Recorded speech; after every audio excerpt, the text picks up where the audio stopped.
ziarah ke kota Madinatul Munawwarah, insya Allah kelak menjadi rumah tangga yang berkah. Amin ya Rabbal, amin ya Rabbal. Tak lupa anak-anakku yang cantik-cantik, yang ganteng-ganteng. Ada yang ganteng? Oh, ganteng semua. Yang cantik semua. Yang saleh dan salehah, yang insya Allah kelak kalian generasi penerus bangsa, generasi Islam, yang mudah-mudahan kalianlah nanti yang akan memimpin pemerintah Indonesia. Amin ya Rabbal. Bapak doakan, Ustaz doakan, semoga kalian semua menjadi menteri, menjadi presiden, menjadi pengusaha yang sukses, menjadi orang-orang yang terbaik. Insya Allah kelak kalian menjadi manusia yang berguna bagi nusa bangsa dan agama. Amin ya Rabbal. Alhamdulillah, pada siang hari ini kita bersyukur kepada Allah Subhanahu wa Ta'ala atas limpahan karunia-Nya kepada kita, sehingga kita masih dalam keadaan iman, masih dalam keadaan Islam. Alhamdulillah kita masih dalam keadaan sehat wal afiat, sehingga kita bisa beraktivitas. Khususnya hari ini kita memperingati peringatan Isra dan Mi'rajnya Nabi kita Muhammad Sallallahu Alaihi Wasallam dengan tema menjadi apa ini? Menjadikan sholat kebutuhan untuk tingkatkan iman kepada Allah Subhanahu wa Ta'ala. Masya Allah, unik tulisannya, saya bingung kemana-kemana.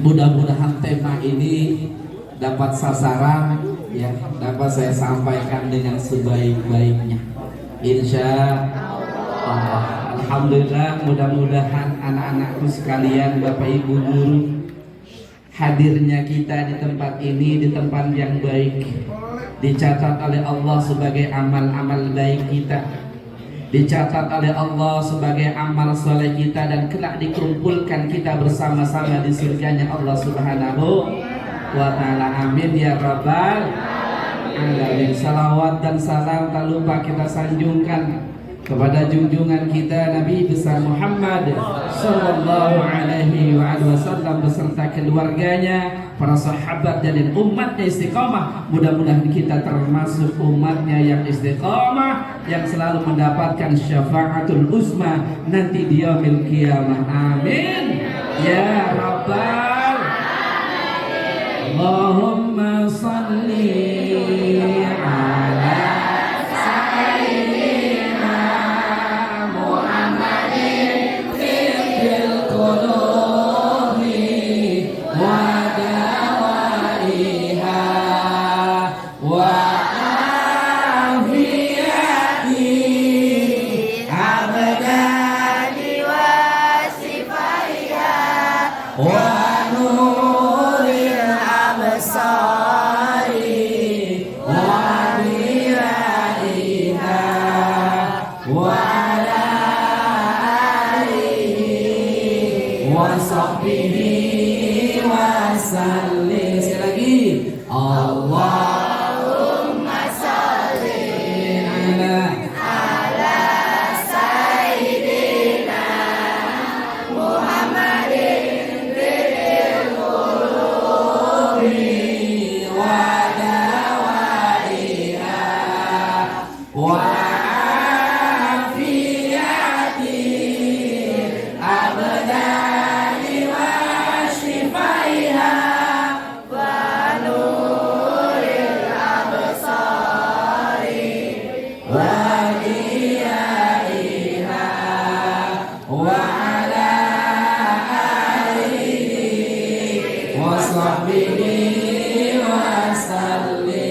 Amin ya Rabbal. Mudah-mudahan dengan salawat tibil qulub kita semua dihindarkan oleh Allah berbagai penyakit. Amin ya Rabbal. Mudah-mudahan terus kita kumandangkan salawat tibil qulub dan salawat-salawat yang lainnya yang mudah-mudahan akan memberikan ketentraman, kedamaian buat kita. Amin ya rabbal alamin. Dan juga kita doakan kelas 9 hanya hitungan beberapa hari lagi akan menunaikan kewajibannya ujian sekolah, ujian nasional.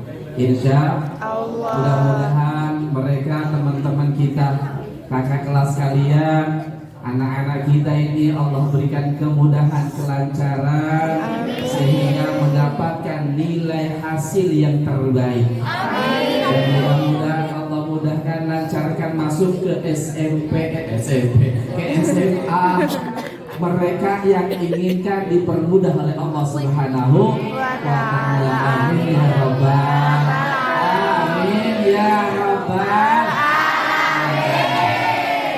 Anak-anakku sekalian, tadi sudah dibacakan syair-syairnya, dibacakan puisinya, Masya Allah. Itulah rangkaian-rangkaian yang ada dalam perjalanan Isra dan Mi'rajnya Nabi kita Muhammad Sallallahu Alaihi Wasallam.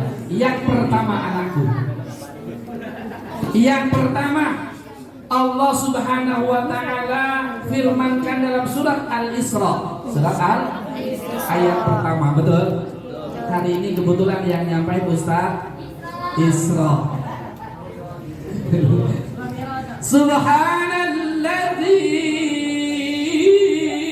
asra bi'abdihi laylan minal masjidil haram ilal masjidil aqsa. Subhanalladzi asra.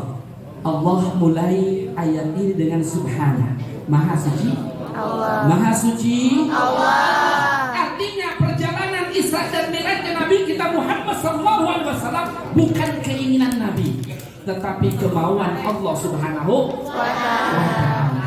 Kronologisnya, anak-anakku, pada saat itu Nabi sangat sedih. Loh, kenapa Ustaz sedih? Nabi kita Muhammad sedih. Yang pertama, ditinggalkan oleh istrinya yang tercinta, yaitu Siti Khadijah binti Khuwailid. Yang kedua, pamannya yang selalu membela, yaitu Abu Thalib bin Abdul Muthalib, telah dipanggil oleh Allah Subhanahu wa ta'ala, sehingga yang namanya kekasih, anak-anakku, yang namanya kekasih, yang saling mencintai, pasti ketika kehilangan akan terasa sedih, betul? Akan terasa apabila sudah beberapa hari, beberapa bulan terasa kehilangan, betul? Untuk rumus dunia semua harus berpisah, tetapi ku mohon kuatkanlah. Kan begitu syairnya ya. Apabila ditinggalkan oleh kekasih, kalian kalau punya pacar diputusin sakitnya? Yang benar, sakitnya di mana? Itulah diputusin. Anak-anak, halo. Hai. Gampang kalau diputusin, kata anak zaman now. Ustaz, kalau diputusin sekarang enak, kenapa? Cari yang lain. Betul nggak? Betul. Emangnya banyak ya? Setuju nggak? Setuju. Tapi jadikan kalian pasangan yang setia. Tapi sekarang masih anak-anak yang durhaka ya, masih jauh. Kalau sekarang tuh ibaratnya Pak ya, cintanya cinta monyet, cintanya cinta monyet, ke bapak monyetnya. Nah, hanya cinta sebagai batasnya apa? Silahkan untuk motivasi belajar, tapi jangan putus asa, jangan kecewa kalau diputusin. Karena pernah terjadi. Iya, makanya kalau diputusin, ketika putus cinta, sedikit kita bicara ke sana, jangan sampai sekolahnya malas, belajarnya malas, akhirnya nilainya jelek. naik kelas nggak? Enggak. Gara-gara putus. Jangan. Kan Bapak bilang tadi, cari yang lain. Mumpung masih Udah. cuma ya carinya yang benar lagi. Insya Allah. Kembali kepada Subhanalladzi asra. Ditinggalkan oleh istrinya, oleh pamannya. Akhirnya Allah memanggil asra bi'abdihi, perjalanan dari Masjidil Haram ke Masjidil Aqsa. Ini yang pertama. Ya, kronologisnya Rasulullah berada di Masjidil Haram, didatangi oleh malaikat Jibril alaihissalam dan kendaraan buraq. Akhirnya perjalanlah dari Masjidil Haram ke Masjidil Aqsa, ada 5 tempat yang disinggahi. Nah, ini menjadi satu pembelajaran buat kalian, buat kita semua. Yang pertama, Allah setelah berangkat dari Masjidil Haram, jadi tolak ukurnya di Masjidil Haram, kota yang suci, kemudian berhenti di kota Madian. Tahu kota Madian? Ya, kota Madian itu kota para nabi, kota di mana banyak dilahirkan para nabi. Yang kedua, Yasrib. Yasrib itu sekarang Madinatul Munawwarah, cikal bakal hijrahnya pada saat itu. Yang ketiga, Baitul Lahmi. Tahu Baitul Lahmi? Apa Baitul Lahmi? Kalau orang Nasrani nyebutnya Bethlehem. Tempat apa itu? Oh, ternyata belum banyak yang tahu ya. Tempat dilahirkannya Nabi Isa. Nggak bisa. Emang ada Nabi Isa? Ya. Maksudnya Nabi Isa, coba kesebut Isa, karena kayaknya tetangganya ya. Kayaknya orang yang kita dulu tuh ya.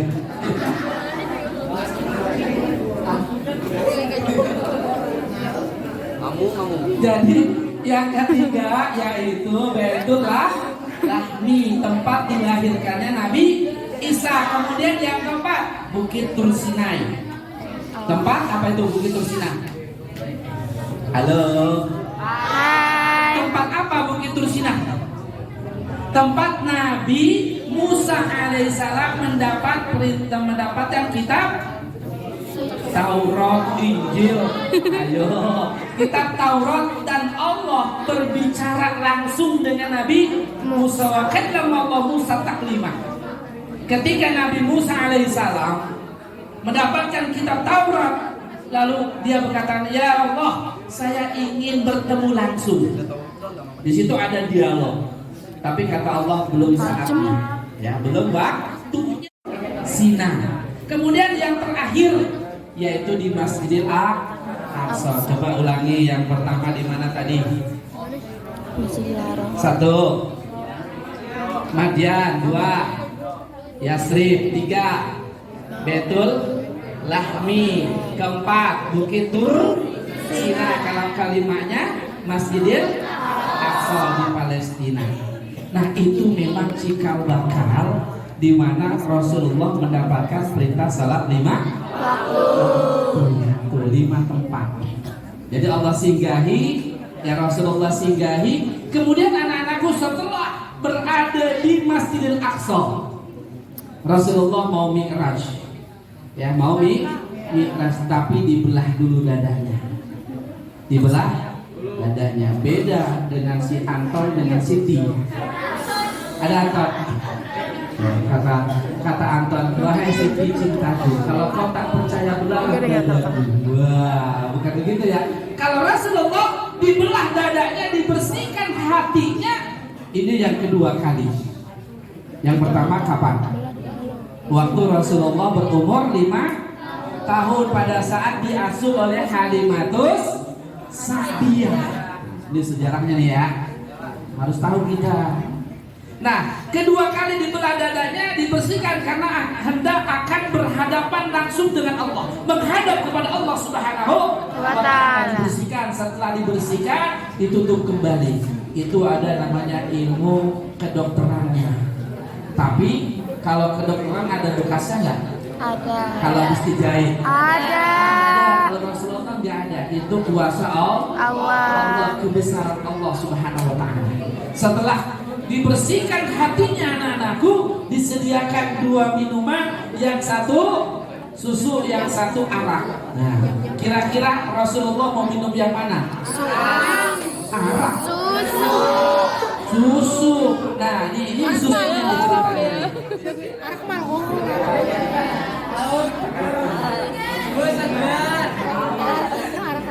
dia jawabnya arak.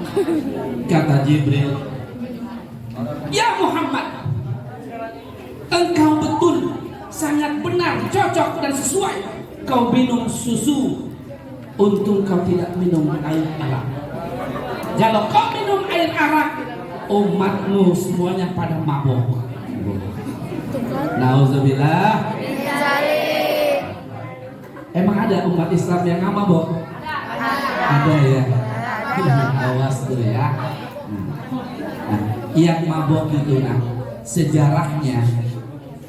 sejarahnya minum khamar, anak-anakku, dengan asbabnya. Ini cerita yang namanya Harut wa Marut dalam Al-Quran. Ini versinya Bapak nih ya. Mungkin ada versi yang lain. Versi Bapak, ada Al-Quran yang menjelaskan 2 malaikat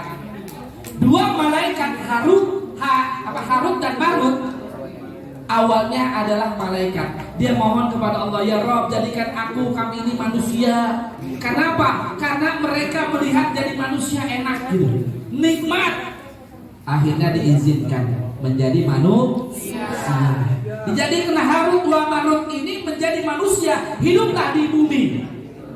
Di dunia hidup, di bumi dia hidup. Akhirnya 1 tahun betul memang dia merasakan kenikmatan. Dia berdakwah, tapi diuji sama Allah. Dengan apa? Diuji pertama dengan wanita yang cantik, yang bahenol. Tahu aja Ustaz bahenol ya. Namanya Ustaz Gaul. Nah, apa yang diuji oleh Allah oleh wanita tadi?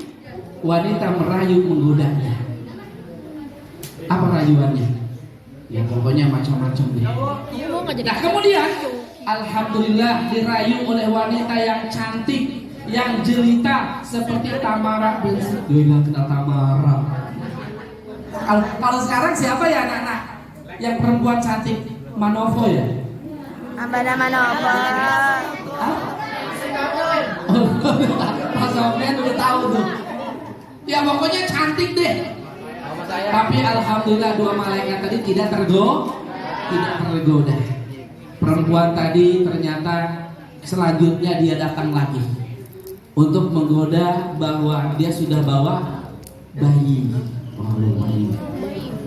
Ya dia bilang ini adalah anakmu, kapan buahnya katanya. Alhamdulillah tidak tergoda. Tapi akhirnya digoda oleh iblis, minum khamr. Kata iblis, minumlah air ini. Wahai, ya, di situ menyerupai iblis, menyerupai manusia. Kami tidak pernah makan khamr karena Allah mengharamkan. Tapi dirayu dan